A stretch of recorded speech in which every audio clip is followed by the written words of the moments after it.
I retreated to Harambee House Annex for lunch with my team of lawyers and a few of my senior officials in the Office of the Deputy President. And after lunch, we went through my examination in chief in the afternoon and possible areas of cross-examination by the councils for the National Assembly and by the senators themselves. And my team took off for the Senate, and I went through my office to pick my notes. And when I was going to the office is when suddenly I developed very, very intense pain in the chest. And I sat down, and the pain continued. And it was very intense and very sharp. And I did call my doctor, Dr. Gachagua'S of this hospital, who has been my doctor for the last 20 years. And I described him in brief how I was feeling. He asked me about the intensity of the pain, and I told him it was very, very, very intense.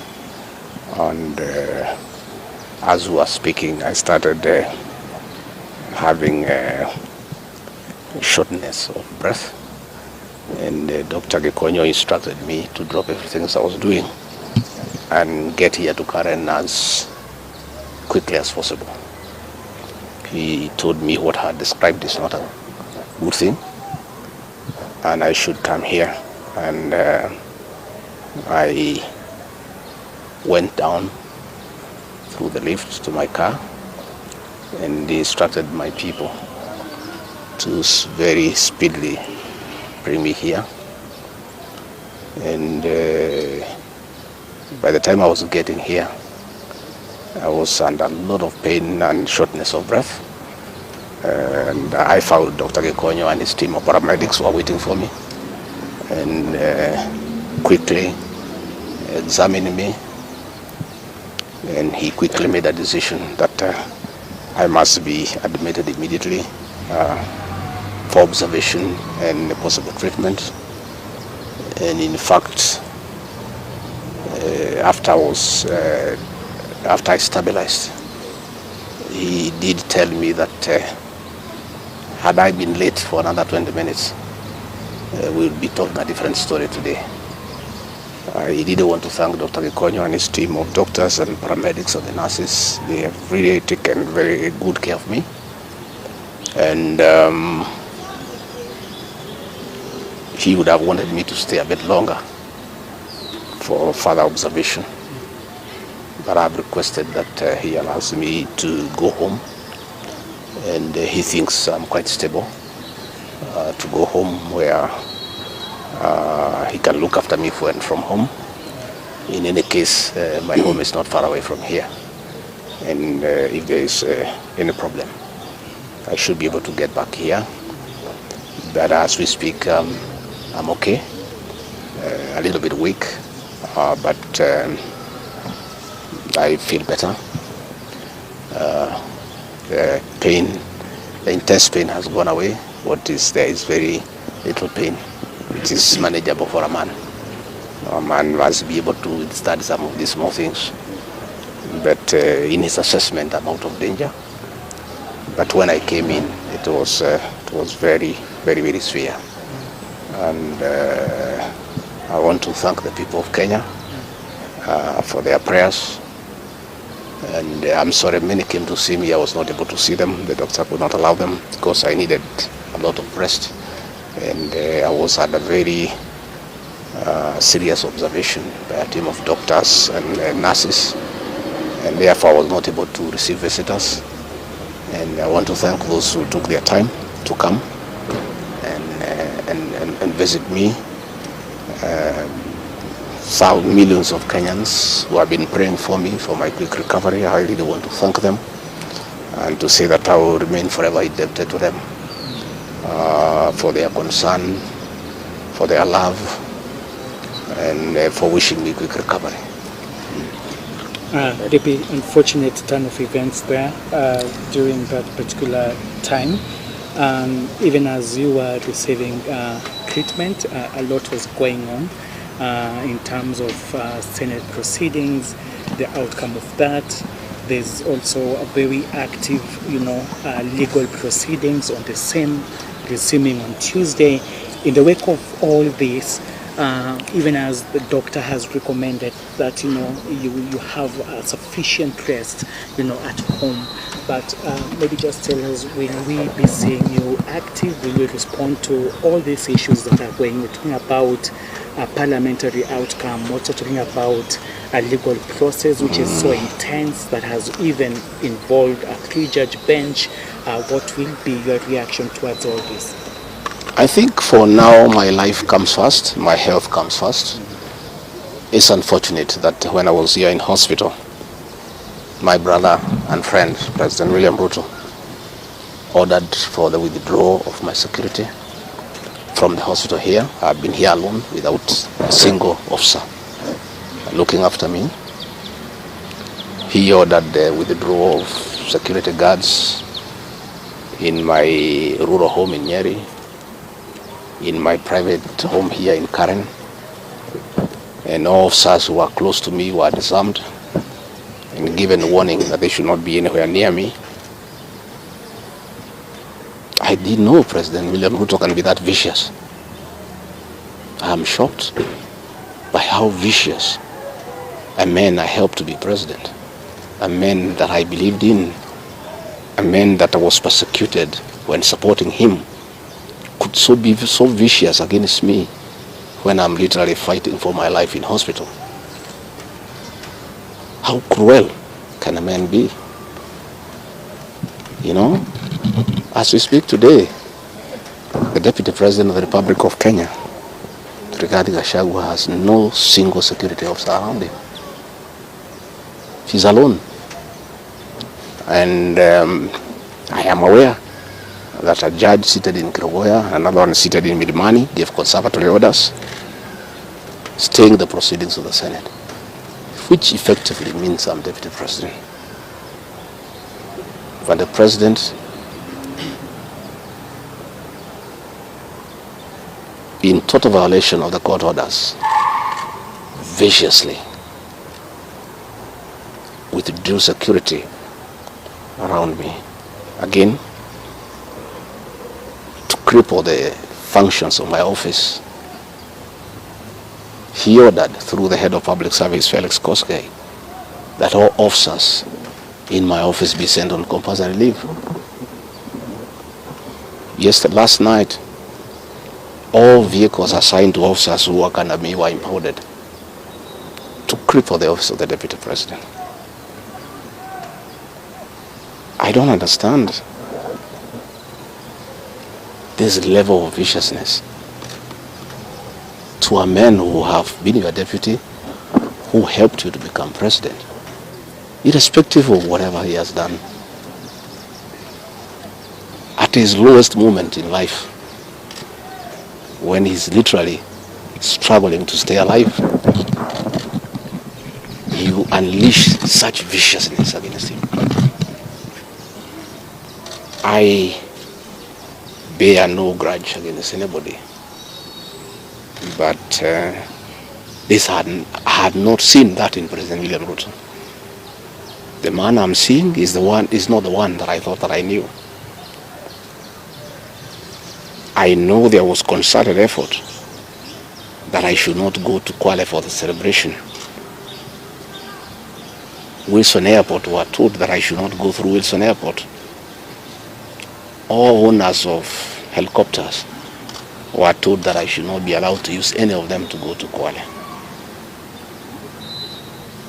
I don't understand. But as I say, I want the people of Kenya to know that as I go home today, I have no security. And it's good that they know. And if anything happens to me or my family, President William Ruto must be held to account. We've made many mistakes in life.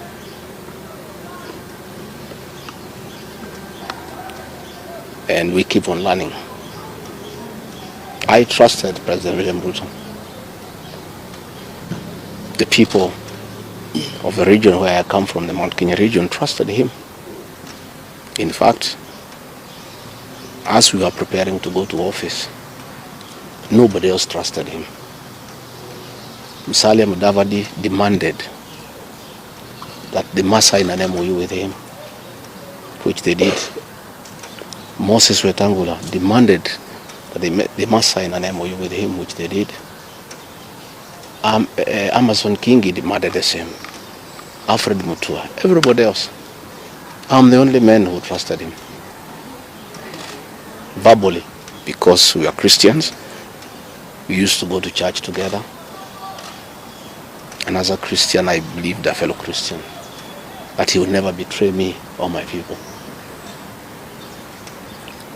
For the last 1 year, it's been very difficult for me.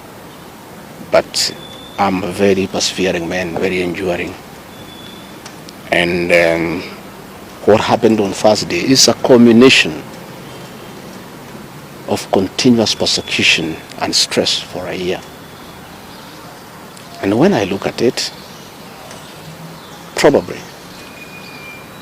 it is history repeating itself. But President William Ruto wanted to take me the route President Daniel Arap Moi took Kenneth Matiba. He pushed Matiba up to getting a stroke and eventually dying. When I look to what the president is doing to me, especially now when I'm in hospital, crippling me, treating me like an animal, I think he wanted to take me the Matiba route. But God is gracious. It didn't happen that way. I hear many of his people are calling here asking whether I'm dead, whether I'll survive, whether I'll recover. They were celebrating. It's the most unfortunate thing that has ever happened in this country. That you can be so vicious to a man who helped you to be president. And the crime of this man, telling you the truth. Don't evict people without compensation, Mr. President. Mr. President, don't overtax people. You are killing them, you are killing their businesses. Don't force a housing program on people. If people do not want these houses, don't force them. My only problem with the president is just being truthful, because nobody else can tell him. The framers of the 2010 Constitution wanted a deputy president who is elected as a buffer who can stand for the people. The charity we are being treated for, too, is get rid of an elected deputy president and appoint a control freak. A fellow you appoint who cannot ask a question, who cannot say anything. And I'm sure if they succeed, he'll be asked to sign an undated resignation letter so that in case he starts asking questions, he can just be told to resign.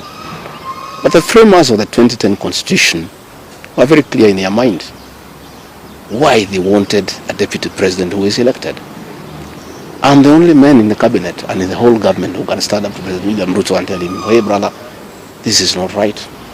This Adani thing is not good for the country. There's too much corruption, Mr. President. This how thing is being forced down on the people of Kenya. And they don't like it. Please don't force it down on them. You know, situations where medical equipment that was being supplied by Kenyans to the Ministry of Health now has been given to one single Asian. I said, Mr. President, this is not right. We are killing our business people. So, as we speak, I say that my lawyers are in court. We have faith in our judiciary. And I requested that according to the rules of natural justice, I be accorded an opportunity to be heard in the Senate. You remember I presented myself to the National Assembly and defended myself. In the Senate, I was there day one, and even when the Speaker asked me to sit down to listen to the charges, I decided to stand up to face my accusers. I was there the following day. I was ready for cross-examination. the 11 counts is nothing but malice and fiction.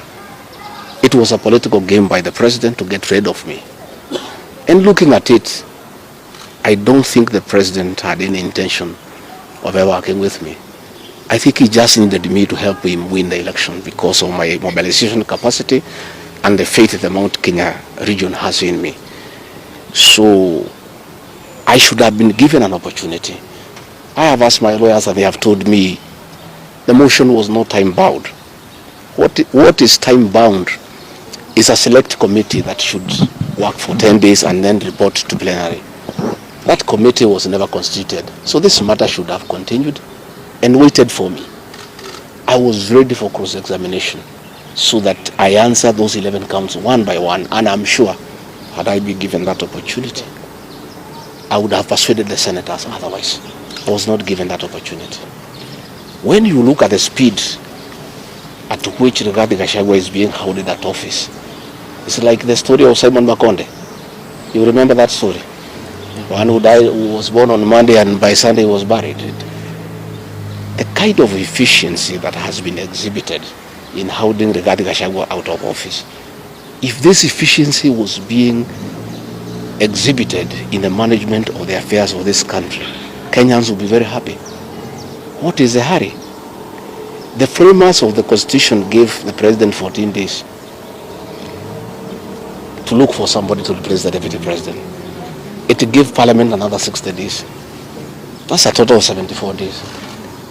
Why is a job that was prescribed by the framers of the Constitution to be done within 74 days is being done in half a day? You must ask yourself that question. I think it's being hurried to circumvent justice to avoid the courts of law from interrogating this matter and making a decision. The courts told us they don't want to interfere with the process, to let the parliamentary process get finished and then go to them. We have gone to them now. It's over. The courts will interrogate the process and make a determination. But I ask, let the president obey court orders. Through a court order, Rigathi Gachagua is deputy president. Why doesn't he have cars? Why doesn't he have security? Why has his office been made dysfunctional? I think it's very important. But finally, I want to tell the people of Kenya that I don't feel safe. And for the first time, let me say that on 30th of August in Kisumu, undercover security agents entered my room in Kisumu and bagged it. And one of them tried to poison my food. But we detected it and we were able to escape the scheme. I was supposed to be killed through poisoning. On 3rd of September in Nyeri, another team from the National Intelligence Service came to Nyeri and tried to poison food that was meant for me and Kikuyu Council of Elders. I did report this matter to the National Intelligence Service, and the officers who were assigned to my office, I asked them to leave because I felt I was not safe. After the 2 attempts to assassinate me through food poisoning failed, it is when this impeachment motion was hatched. When my security was withdrawn here, officers from the National Intelligence Service have been hovering in every room, in every compound here, to an extent that I had to call my wife and my children to come and stay in my room, just in case they get entry to my room or compromise the people who are treating me. So Rigathi Gachagua and his family feel very exposed because these people have tried to kill us before. They have now tried to get us out of office. So I asked President William Ruto, my brother, I helped you to be president. Leave me alone. Leave my children alone. Do whatever you want, but let me live. Let me look after my children. You can do whatever you want with the country, but allow me to live. Because I was there for you when you needed somebody to be there for you. when you were in trouble and you needed a man who could stand with you, I stood with you, with my family. You have paid us in kind by being so cruel and vicious against us. We are simple people. We are a very small family. Let us be. Do whatever you want, but please, Mr. President, I beg you, don't kill us. Don't kill my children. You have caused me enough pain for the last 1 year. Please, leave me alone. Let me be. God will take care of me. I don't have to have security. I don't have to have drivers. I don't have to have cars. Please allow me to have my peace, if nothing else. And remember, I was there for you when you needed a man to be there for you. Let the courts of law uphold and protect our Constitution. I ask the Chief Justice, Martha Koome, to live true to the fidelity of our Constitution, to make sure that this is a country of the rule of law, to allow the court process to take place and ensure that this process is not nugatory. There are orders asking that Rigathi Gachagua remain in office until this matter is heard and determined. Let it be. Thank you very much. Just a quick call, please. I don't want to say. Leave him alone. Leave him alone. What's wrong with you?